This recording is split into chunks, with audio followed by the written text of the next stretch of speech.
मैं कहना चाहूँगा चेतराम अज्ञानी जी अज्ञानी नहीं है, बहुत ज्ञान है। अब आपको बताएं 15 अगस्त को मैंने इनको जेल में बुलाया था, इन्होंने इतने पावन स्थान पे हमको बुलाया, मैं इनको नमन करता हूँ। क्या बात है, ज्ञानी अच्छे संत की श्रेणी में आते हैं कि हमने इनको जेल पहुंचाया, इन्होंने हमको मंदिर में लाया। वाकई अद्भुत काम आपने किया, वाकई वहीं से व्यंग्य पैदा हो जाता है। 15 अगस्त आजादी का दिन, उस दिन किसी कवि को जेल में बुला लिया जाए तो, और इन्होंने आपको बिल्कुल 31 दिसंबर इस वर्ष के समापन पे बिल्कुल मुक्तिधाम में बुला लिया। हाँ, ये क्या अच्छा है, लेकिन मुझे शरीर से मुक्ति ना मिले, अभी बहुत काम करना है। ये आत्मा की मुक्तावस्था की बात कर रहा हूँ। खैर, मैं इस पवित्र पावन धाम को 2 पंक्तियों से नमन करने का प्रयास करता हूँ और नए वर्ष के लिए 51 पर मैं मांगू वरदान, माँ सबका भला करो, सबका हो कल्याण। वाह! अभी हेमा जी ने जो अर्चना पढ़ी, वास्तव में मैं भी भावुक हो गया। 4 पंक्तियां देना चाहता हूँ, हेमा जी की गीत से ही उठाना चाहता हूँ। बिछड़ कर माँ से जो अपनी किसी का घर बसाती है, निभाकर धर्म पत्नी का बहू घर की कहती है, तिलक माथे पे भैया के लगा मांगी दुआ जिसमें, उसी भैया के आंगन से चली वो दूर जाती है। चलिए,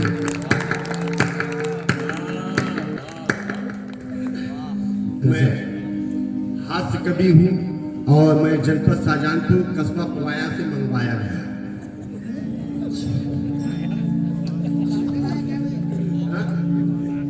नहीं, इंटरसिटी पे बैठ के आया हूँ। इंटरसिटी में बैठ के नहीं है, बोरा में भर के आया। आप लोग कैसे मालूम है? बहुत से शादीशुदा लोग हैं तुम्हारे लिए, शादीशुदा लोगों के लिए कहना चाहता हूँ कि बेलन चिमटा कैथुली या हो झाड़ू साथ, बीबी सम्मुख जाइए सदा जोड़कर।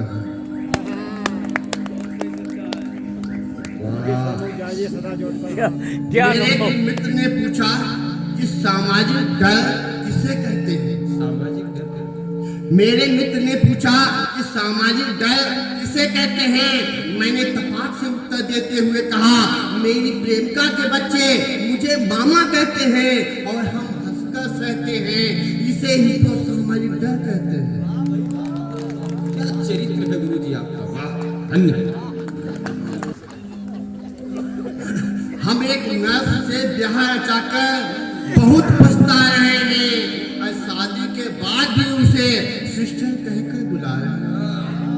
धन्य है आपकी मजबूरी।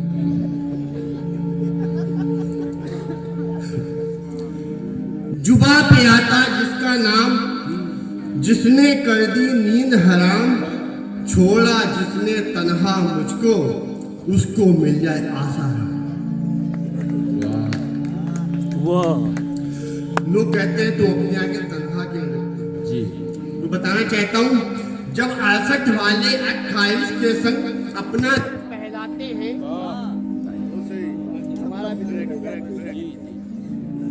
जब 68 वाले 28 के संग अपना दिल बहलाते हैं, एक कुंवारी कन्या पाकर वो फूले नहीं समाते हैं, अरे एक अकेली पत्नी लेकर मैं हंसता और मुस्काता हूँ, इसीलिए मेरे मित्रों मन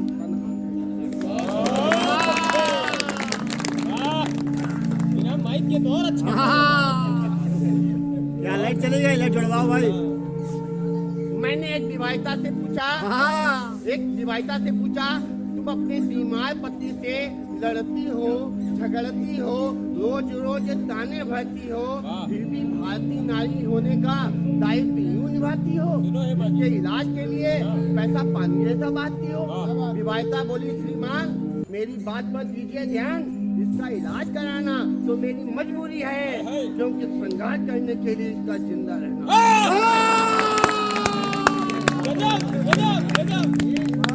कविता भाई, श्रृंगार के लिए इसको जीना रहना कमाल है। माला पहनाओ भाई, वाह वाह। चलिए मेरी पत्नी हो जाएगी तो माला ही मिला। बहुत अच्छे। वो कह रहे कि मेरे अलावा कोई माला पहनाने वाला ही नहीं। इसने आपको माला पहना दिए, बाल बढ़ा रहे हैं, आगे ये भी आगे श्रृंगार करेंगे। बाल बढ़ाने कहीं भी ना हो जाएंगे। फोटो आया होगा तो देख के यही कहेगा कौन पहना नहीं, हमने कई घरों में लड़ाई ऐसे करवा दी है।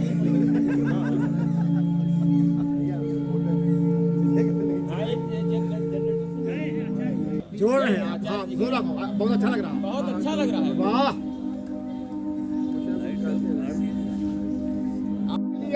मुझको परमानेंट और ख्वाबों में आती सदा आवे 24 वादे पर आती नहीं रहती वादे पर आते नहीं रहती है अब से। दादा वंस मोर। मेरी बेटी बहुत सीधी है, बहुत भोली है, बिल्कुल गाय है।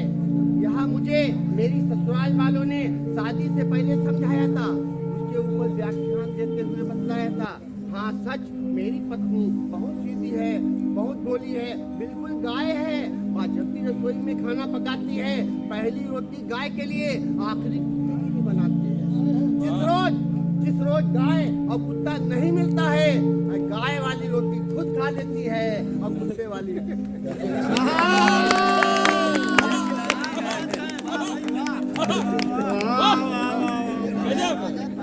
अच्छा है भाई।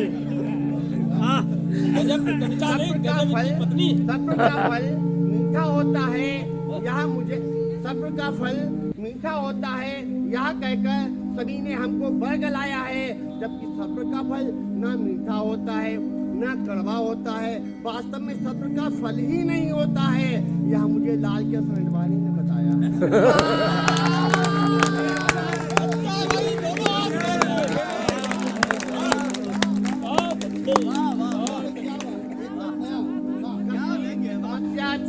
कश्मीर की समस्या सुलझाई गई। ये सब्र का फल से ही शुरू होता है यह कहकर मुझे बरगलाया गया है, जबकि सब्र का फल ना मीठा होता है ना कड़वा होता है और वास्तव में सब्र का फल ही नहीं होता है, यह मुझे लाल कृष्ण अडवाणी ने बताया है। बहुत अच्छे। बहुत बहुत धन्यवाद भैया। आप सोचे कि माला मिले तो पहनने की इच्छा बढ़ गई। कश्मीर की समस्या मिटाई गई, वहां से धारा 370 पल में हटाई गई। पूरा देश देने लगा बधाई, मगर एक नेता को बात यहाँ बिल्कुल समझ नहीं आई। उस नेता में जोश भर गया और क्रोध भर गया। उसमें नेता कह गया कि हम भी जब सत्ता में आएंगे कुछ नया करके दिखाएंगे।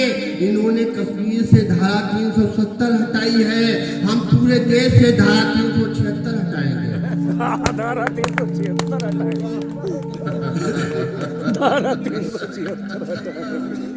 मैं अपनी शादीशुदा इकलौती पत्नी के साथ रेस्टोरेंट जाता हूँ, खाना खाता हूँ, वेटर को टिप देता हूँ और पेमेंट करके घर वापस आता हूँ। मगर एक बात का उत्तर मेरी समझ में नहीं आता है, वहाँ का वेटर मुझ पे आंखें क्यों बुलाता है। एक रोज मैंने बेटे को रोका, उसको टोका, इसका कारण पूछा। बेटे ने मुझे समझाया, जिसको सुनकर मेरा दिमाग चकराया। वह बोला कि आप वही पुरानी खचाड़ा लेकर रोज रोज चले आते हो और टिप में मुझे 20 रुपए थमाते हो। अरे आपसे अच्छे तो नीरज पांडे हैं जो रोज बदल बदल कर लाते हैं और टिप में मुझे 100, 200, 500 दे जाते हैं।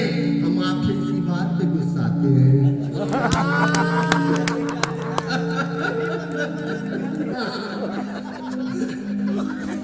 मेरी पत्नी घरेलू काम में रहती है व्यस्त। एक अकेली पत्नी है भैया। मेरी पत्नी घरेलू काम में रहती है व्यस्त, जिस कारण मैं रहता हूँ त्रस्त। एक रोज मैंने पत्नी से पूछा, क्या आपके काम में हाथ बटा दूं? क्या आपके काम में हाथ बटा दूं या कहो तो कोई सहायक ऐसा कोई साथी ला दूं? पत्नी ने कहा, आप मेरे काम में हाथ ना बटाइए, हो सके तो कोई साथी ही ले आइए। एक रोज मैंने एक कवित्री का चित्र दिखाया, उसे अपना कवि मित्र बताया। फिर न पूछो मेरा क्या हाल हुआ। अरे पति परमेश्वर होता है, मेरी पत्नी को इतना भी नहीं ख्याल हुआ। तब से आज तक सच बोलने की सजा पा रहा हूँ। पूरे शरीर में अब भी दर्द बाकी है, उसको सहला रहा हूँ। इसलिए मेरे मित्रों, मीठा खाओ, मीठा बोलो। अरे सच बहुत कड़वा होता है, अपनी पत्नी के आगे कभी मत बोलो। समय भी बहुत हो रहा है, थोड़ा पढ़ने की बहुत इच्छा चल रही है। एक दो कविताएं और देना चाहता हूँ। मैंने गांधी जयंती को अहिंसा दिवस के रूप में मनाया। बहुत अच्छा लगा। मैंने गांधी जयंती को अहिंसा दिवस के रूप में मनाया। यकीन मानिए, मच्छर रात भर काटते रहे, मैंने उनको नहीं भगाया। परिणाम स्वरूप मुझे तेज बुखार पाया गया। सुबह सरकारी अस्पताल पहुंचाया गया, जहां सभी डॉक्टर व्यस्त थे, अपनी में मस्त थे। कुछ ताश के पत्ते फेंक रहे थे, कुछ नसों से आंखें सेक रहे थे। किसी भी डॉक्टर ने मेरे हाथ पर तरस नहीं खाया, कोई भी डॉक्टर मुझे देखने नहीं आया। हाँ, एक डॉक्टर तब आया तो गांधी जी के चित्र वाला नोट उसके हाथ पे थमाया। तब डॉक्टर ने पास आकर मेरा हाल पूछा, समूचा इंजेक्शन मेरी कमर में ठूसा। मैं रात भर सोता रहा और रोता रहा। मैं अपने किए पर बहुत पछताया कि इस भ्रष्टाचारी दौर में गांधी जयंती को अहिंसा दिवस के रूप में क्यों मनाया। बहुत बढ़िया, बहुत बढ़िया। एक कविता आपको देकर विराम देना चाहता हूँ। मैं जब भी देखता हूँ हत्या, चौराहों पर चलती गोलियां, खून पिपासु मानव द्वारा होती मानव की हत्या, तब मुझे याद आता है अहिंसा का पुजारी। मैं उसकी यादों में झूलने लगता हूँ, उसके ख्वाबों का हिंदुस्तान ढूंढने लगता हूँ। हम आज भी देखते हैं अखबारों में लिखा, किसान परेशान, कोची से कोसों दूर आत्महत्या करने को। जब उसकी अनब्याही बेटियां माँ बाप के कंधों पे रखे बोझ को देख रह नहीं पाती है, अपना दर्द किसी से कह नहीं पाती है, तो माँ बाप के प्यार दुलार को भूल जाती है और रस्सी का झूला बनाकर सदा के लिए झूल जाती है। हम फिर भी उम्मीदों की चिराग डाले रहते हैं, अपनी खुशियों पर लगाए ताले रहते हैं। हम पद पद पर छल फरेब से डरते हैं, मगर देश के कर्णधार नेता करके घोटाले की तिजोरियां भरते हैं।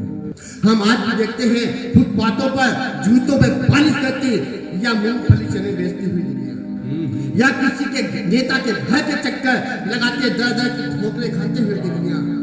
तब हम सोच, या किसी रोज छप जाती है अखबारों की सुर्खियों में खुदकुशी का नया हादसा होने दिखलियां। तब हम सोचने को विवश होते हैं कि समूचा देश नफरत की आग में जल रहा है, भ्रष्टाचार से घायल होकर पल रहा है। अरे गांधी की खादी बदनाम हो रही, मानवता चौराहों पर नीलाम हो रही।